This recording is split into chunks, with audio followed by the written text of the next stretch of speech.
Como saben, estamos inmersos en el estudio, en un estudio profundo, eh, en un estudio expositivo, verso a verso, del libro de Judas. Y en la última sesión nos quedábamos en los versículos 12 y 13, como Judas quería resaltar algunos perfiles o imágenes de las personas que estaba denunciando en los versículos anteriores, desde el versículo 5, para exponer los perfiles e ilustrar de alguna manera la condición en la que esos maestros corruptos a los que está denunciando estaban viviendo, intentando también confundir a las personas a los que estaban influyendo. Como nexo hoy en esta sesión, que creo que es la penúltima, voy a tocar algunos aspectos de esos versículos 12 y 13 de la carta y continuar hasta el versículo 19.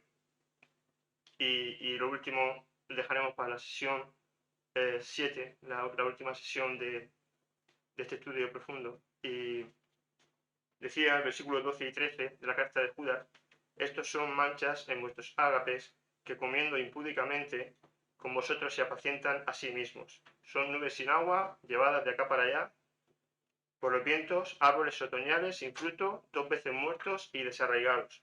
Fieras ondas del mar que fuman su propia vergüenza, estrellas errantes, para la cual está reservada eternamente la oscuridad de las tinieblas. Decíamos que de esa primera ilustración, esa primera imagen que Judas nos hace aquí en este versículo 12, era el de manchas en vuestros ágapes. Ágape, como decíamos la semana pasada, la anterior sesión, es una palabra que los cristianos del primer siglo tomaron para describir el amor de Dios, pero también la usaban para describir el amor cristiano, el amor unos con otros, el amor que refleja la comunión entre los hermanos, la coinonía entre los hermanos. Esta palabra, ágape o agape, se comenzó a usar para describir las reuniones cristianas en las casas.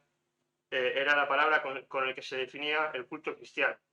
Los primeros cristianos se reunían en las casas para estudiar y compartir las escrituras, y era una práctica muy habitual. De hecho, no había locales, no había iglesias, congregaciones, a más de lo que me refiero en el culto cristiano, a más de lo que se hacía en las casas. Las reuniones se celebraban en casa, se celebraban en un ámbito familiar, en un ambiente cercano. Y eran los hogares, como decía, donde se celebraban estas reuniones. La conmemoración, por ejemplo, de la Cena del Señor, que era una práctica muy habitual, se conmemoraba, se celebraba muy a menudo. A estas reuniones se denominaban, como decíamos, agapes. Y Judas señala a estos líderes corruptos, a estas personas influyentes dentro de estos ágapes o agapes, como un mal ejemplo. Son manchas. En 2 de Pedro 2.13 se traduce como espilos y tiene un significado que apunta más a una mancha, como un defecto, a una falta, una mancha moral que señala a las actitudes de hombres bajos, réprobos y glotones. Esta primera metáfora, como decíamos la semana pasada, tiene un significado especial. La primera figura que podemos analizar de manera comparativa es como la mancha, como una mancha de moho. El moho es un hongo que se extiende rápido y que corrompe todo a su paso. Es como una gangrena, es como un foco infeccioso que va infectando y deteriorando cualquier tejido orgánico donde se va posando. Esta era una metáfora que enfatiza el deterioro y el daño moral que estos hombres estaban causando en aquellas reuniones, en aquellos agapes, en la vida de aquellas personas a quienes estaban seduciendo, con su ejemplo de transigencia moral y vidas disolutas, carentes de testimonio, de piedad, sin caridad, sin amor por los demás, sin pureza de corazón y además sin ningún tipo de remordimiento. Lo hacían de una manera, como dice el versículo, hemos leído el versículo 12, de manera impúdica, sin pudor, sin vergüenza. Además, curiosamente, hay muchas versiones, y creo que es la intención a la que apunta más bien Judas con esta interpretación, con esta palabra de mancha, el significado al que Judas quiere inclinar a la percepción del lector, de los lectores, referente a esta actitud. Como hemos dicho, en Primera de Pedro, capítulo 2, versículo 13, se traducía como espilos, pero también se puede traducir como espilás, que quiere decir roca oculta o arrecife. Es como que el espíritu quiere apercibirnos del daño al que estos hombres de manera intencional producen sutilmente.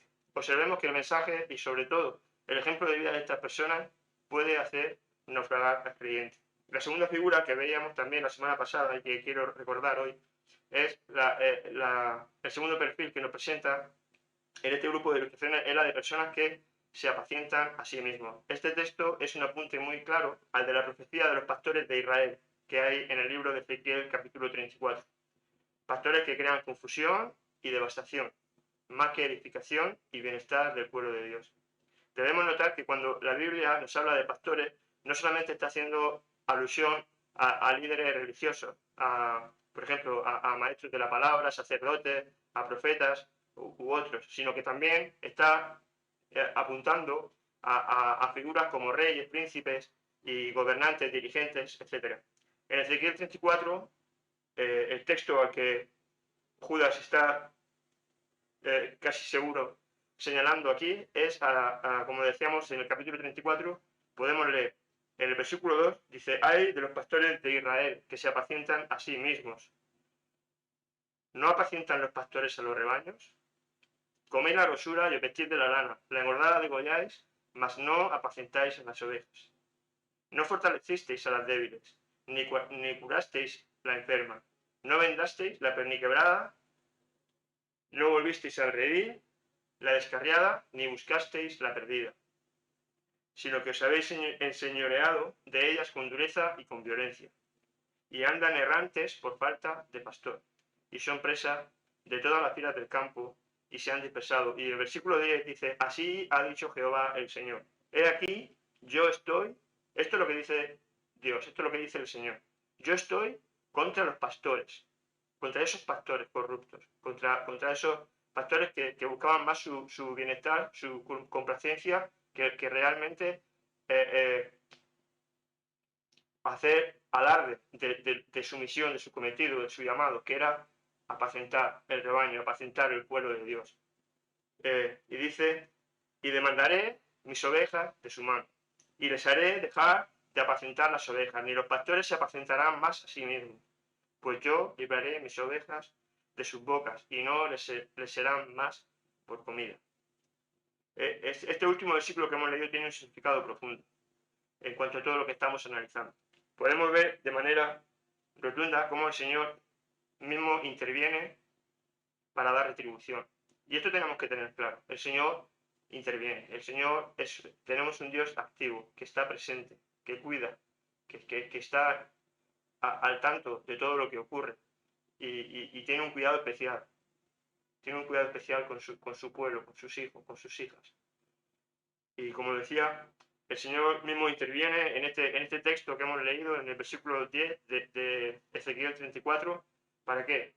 Para dar retribución, para juicio de las personas que quieren mantenerse en su incredulidad y en las diferentes formas de conducta inmoral y perversa. Esto es un aviso que tenemos que tener nosotros presente hoy, porque al que persista en su obstinación, en su incredulidad, al que persista en su maldad, en su impiedad, va a venir el juicio, viene el juicio del Señor y lastimosamente no va a haber quien lo evite. Recordemos que el versículo 4 de la carta, cuando inicia la exposición de todos estos estilos de vida impía que se relacionan, dice que el destino de todos ellos es, ¿para qué? Para condenación. Y esto se repite una y otra vez a lo largo de todo el único capítulo de la carta de Judas. La tercera ilustración, hermano, que veíamos, se nos presenta, dijimos, también la de nubes sin agua. Como dijimos también la semana pasada, la anterior sesión, que esta porción hace alusión a un texto que está en Proverbios 25, versículo 14, que dice, como nubes y vientos sin lluvia, así es el hombre que se jacta de falsa liberalidad. En la Nueva Traducción Viviente lo expresa así, la persona que promete algo, pero nunca lo da, es como las nubes y el viento que no traen lluvia. Decíamos que esta imagen señala actitudes que solo traen decepción, que alimentan la esperanza de algo bueno que nunca llega, creando una desesperanza, una decepción. Y esto es lo que dice Judas. El mensaje y el ejemplo de estos hombres está vacío, completamente vacío. No tiene respaldo del Espíritu porque su referencia de vida es otro. Es diferente a que con su boca anuncia. No hay unción, no hay autoridad, no hay bendición, no sirve para nada. En el libro del profeta Isaías hay un pasaje que evidencia la verdadera acción de la palabra, que en contraposición de lo que estos hombres, estos líderes corruptos, estaban haciendo. Hay un pasaje que evidencia la verdadera acción de la palabra, del mensaje que procede del Señor. Cuando el Señor habla, produce algo. Y en el libro de Isaías hay un pasaje que recoge esta acción. Y se vale de una comparación también relacionada con la lluvia. En el capítulo 55, versículos 10 y 11, dice, porque como desciende de los cielos la lluvia y la nieve y no vuelve allá, sino que riega la tierra y la hace germinar y producir y da semilla al que siembra y pan al que come, así será mi palabra que sale de mi boca. No volverá a mí vacía, sino que hará todo lo que yo quiero y será prosperada para aquello que yo le envíe. Gloria a Dios. Esta es una esperanza. Podemos tener plena confianza de que todo lo que el Señor promete lo cumple. Y todo aquello para lo cual el Señor envía una palabra, se produce. Siempre.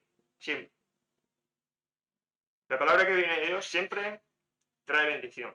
A veces consuela, a veces fortalece, a veces sustenta, a veces afirma. Puede que te renueve, a lo mejor te fortalece. La palabra de Dios tiene autoridad, tiene unción para santificarnos. Siempre trae crecimiento espiritual y rebosa nuestro ser interior de Dios, de Jesucristo. Pero no así la palabra de estos obreros fraudulentos que estamos exponiendo, que prometen y no cumplen, que dicen y no hacen. Aunque quieran, no pueden producir fruto, no pueden producir nada bueno, porque su testimonio es malo. El árbol, como decía Jesús en el capítulo 7 de Mateo, se conoce por su fruto. Es como que Judas quiere aquí apercibirnos. No los escuchen, no los escuchemos. Y es así, hermanos, que no debemos escuchar a estas personas, estos mensajes de estas personas corruptas, de estos líderes perversos. Porque pueden minar, y de hecho lo hacen, minan, y pueden causar mucho daño, y lo hacen. Traen devastación y alejan al creyente de la presencia de Dios, alejan al creyente de Dios, nos alejan del mensaje de salvación, nos alejan de Jesucristo. Y la cuarta figura que veíamos aquí, el cuarto ejemplo, es el de árboles otoñales. Árboles otoñales, decía, sin fruto. Hay comentaristas bíblicos y eruditos, estudiosos de la Biblia como Douglas J. Moon, que dicen que un árbol que para el otoño no tiene ningún fruto, no tiene razón de ser, ha perdido su razón de existir. El propósito de su existencia es vano. Además, esta parte del versículo dice 2 veces muertos y desarraigados. Estar atentos a esto, porque esto es muy interesante, porque la imagen de desarraigados en la cultura, en el lenguaje bíblico, indica una ilustración de juicio. Si recordamos, Juan el Bautista hace una alusión muy en sintonía con esta idea en Mateo 3:10 y en el texto paralelo, en Lucas 3 también, versículo 9, donde dice, y ya también el hacha está puesta a la raíz de los árboles. Por tanto, todo árbol que no da buen fruto es cortado y echado en el fuego.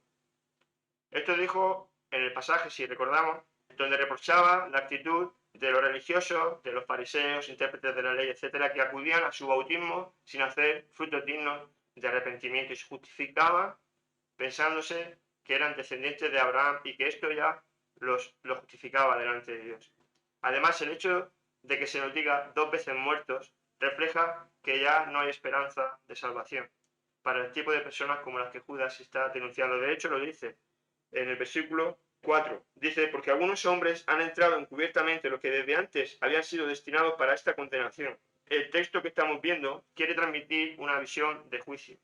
Lo que decíamos de árboles otoñales sin fruto, 2 veces muertos y desarraigados. Quiere transmitir una visión de juicio, de desolación.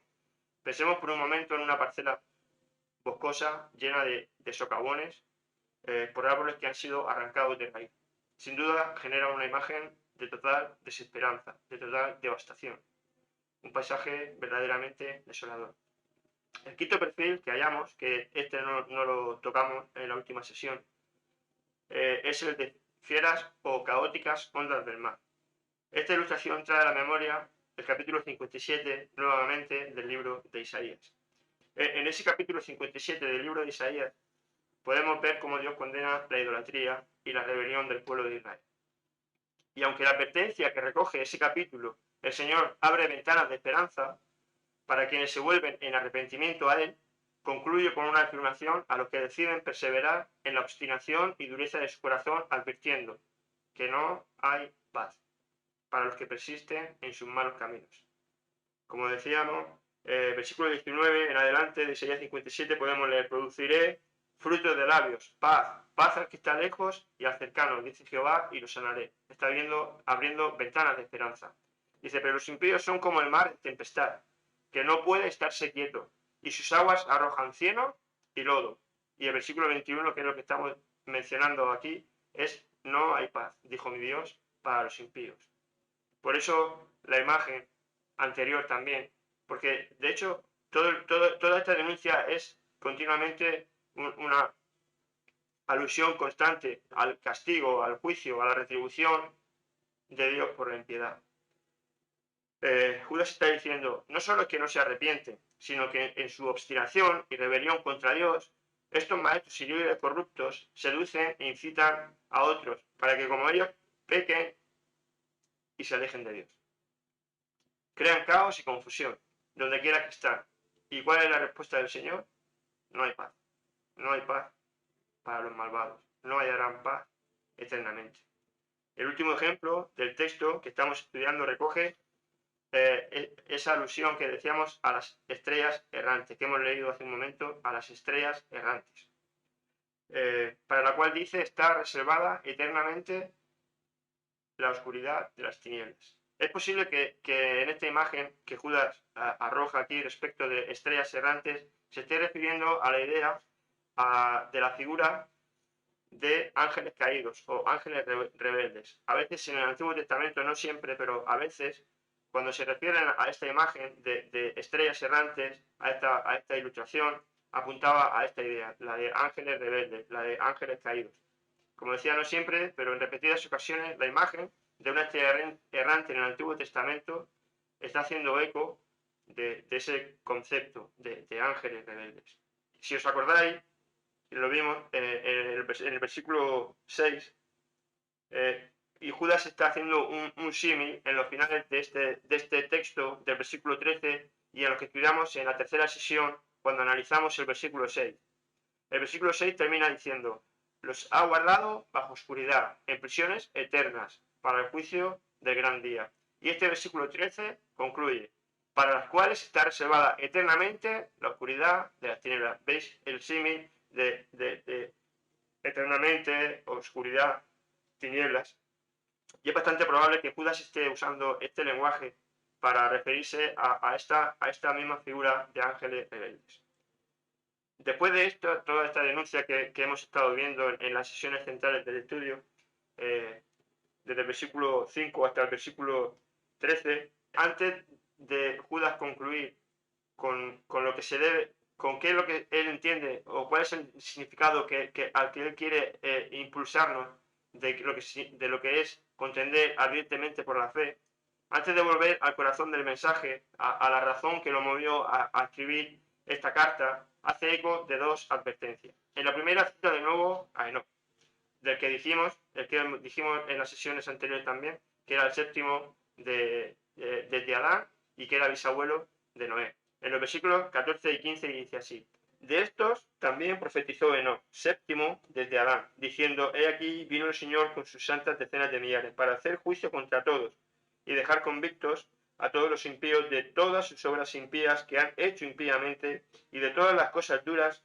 que los pecadores impíos han hablado contra él. Podemos notar cómo el autor, como Judas en esta carta, está continuamente recordando que el Señor dará retribución, ya lo hemos dicho varias veces, a cada uno según su obra. Hay un énfasis superlativo, algo que tenemos que tener en mente. Y es la intención de mantener alerta al lector, insistiendo una y otra vez en el justo juicio del Señor, donde pagará a cada uno según lo que hayamos hecho. Hay eruditos y teólogos, comentaristas bíblicos que señalan que este texto que hemos leído en la Torá, especialmente en el Antiguo Testamento, este es un tema de mucha importancia, junto con la venida del Mesías, que además están entre sí conectados. Este tema se conoce como el Día del Señor. Muchos profetas hablaron de este tema. Si estudiamos la Biblia, pues tenemos en Joel, en Miqueas, en Isaías, Jeremías, profetas mayores y profetas menores hacen alusión de algún modo a este tema, al Día del Señor. Este tema tenía como base cuando Dios va a juzgar al mundo, va a rescatar a los suyos y va a establecer su reinado de paz y justicia universal. Algunos voceros de Dios, algunos profetas, algunos mensajeros del Señor se referían a este día glorioso como el día de Jehová. Hay otros que se refieren a este tema como el día del Señor y también incluso se cita como el día de tinieblas. En el Nuevo Testamento también encontramos menciones como el día de nuestro Señor Jesucristo, que podemos ver en Romanos 2.16, en Filipenses 1.6 y en 1 Corintios capítulo 1, versículo 8. Estas son algunas menciones a este día glorioso para algunos y tristemente de tormento para otros. El punto de Judas es el siguiente. Del mismo modo que todos estos ejemplos que hemos estado viendo de corrupción del Antiguo Testamento, de Sodoma y Gomorra, de los ángeles rebeldes, de Caín, de Balaam, de Coré, del mismo modo que todos estos ejemplos de corrupción del Antiguo Testamento recibieron justa retribución, fueron castigados por su mala conducta, por su perversión, por su rebeldía y por su blasfemia contra Dios, estos maestros corruptos también serán retribuidos por su impiedad. También, de algún modo, es como que está diciendo, mira, no os alarméis, no os preocupéis. Esto que está ocurriendo, que Judas está denunciando que ocurría antiguamente, hace casi 2000 años, que también está pasando hoy, y es por eso que tenemos que estar alerta de todo lo que estamos viendo, de todo lo que estamos estudiando, de cada mensaje que nos están dando, referente a lo que la gente entiende por enseñar la palabra de Dios, porque se ha diluido mucho el mensaje.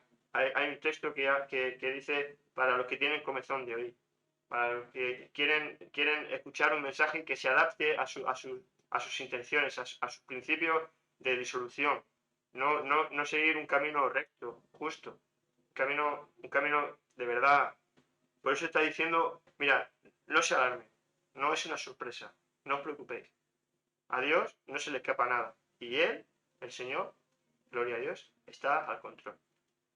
Esta sección de la carta concluye con el versículo 16, en el que leemos: estos son murmuradores, querellosos, que andan según sus propios deseos, cuya boca habla cosas infladas, adorando a las personas.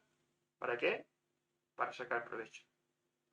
Luego, en la siguiente porción de la epístola, los versículos 17 y 18, nos traen al recuerdo las advertencias de los apóstoles. Leemos en el versículo 17 y 18, pero vosotros, amados, tened memoria de las palabras que antes fueron dichas por los apóstoles de nuestro Señor Jesucristo, los que os decían, en el postrer tiempo habrá burladores que andarán según sus malvados deseos. En segunda de Pedro, segunda de Pedro capítulo 2, el apóstol Juan también hace varias referencias en sus cartas, como en primera de Juan capítulo 4. Pablo también en las cartas pastorales también exhortaba a Timoteo y a Tito, entre otras también haciendo mención, como decía en 2 Timoteo capítulo 3, y todos están recordando, todos están haciendo eco, todos están de algún modo trayendo a la memoria las palabras de Jesús. Cuando nos hablaba Jesús de que un árbol se reconoce por su fruto. Nos recuerda, hermanos, que el fruto evidencia nuestra relación con Dios. Nos recuerdan que el fruto que evidencia una relación íntima con Dios es un fruto espiritual, como podemos leer en Gálatas 5, de los versículos 22 al 25, dice: más el fruto del Espíritu es amor, gozo, paz, paciencia, benignidad, bondad, fe, mansedumbre, templanza. Contra tales cosas no hay ley. Dice: pero los que son de Cristo, continuaba el apóstol Pablo, han crucificado la carne y sus pasiones y deseos. Si vivimos por el Espíritu, La exhortación es a andar también por el Espíritu. Como decíamos, es un fruto apacible en justicia y santidad. Es el resultado de una vida de compromiso con el Señor, de una vida de obediencia y sujeción al Padre. Por eso, esta división de la carta de Judas, el versículo 19 cierra diciendo: estos son los que causan divisiones, los sensuales que no tienen al Espíritu. Y notar que en el versículo 19 el Espíritu aquí está escrito con mayúscula, lo que apunta al Espíritu Santo. Está diciendo: estos son los sensuales que no tienen al Espíritu Santo. No estaban bajo la autoridad, no estaban bajo la unción del Santo. No tenían ninguna autoridad. Andaban corrompiendo, andaban seduciendo a quienes le escuchaban, a quienes le seguían, a apartarse de Dios y a vivir de una manera moralmente transigente, blasfemando y negando el nombre de Dios y el nombre de Jesucristo. Como no tienen el Espíritu, si no tienen el Espíritu, ¿cuál es el resultado? Pues que no pueden producir frutos espirituales. El versículo 19 nos conecta con la exhortación principal del autor. Nos entronca en la intención de Judá respecto de cómo contender ardientemente por la fe, cómo defender los valores y principios de la vida cristiana. Pero eso lo vamos a ver en la próxima sesión, en la próxima parte del estudio. Que el Señor os bendiga. Un abrazo.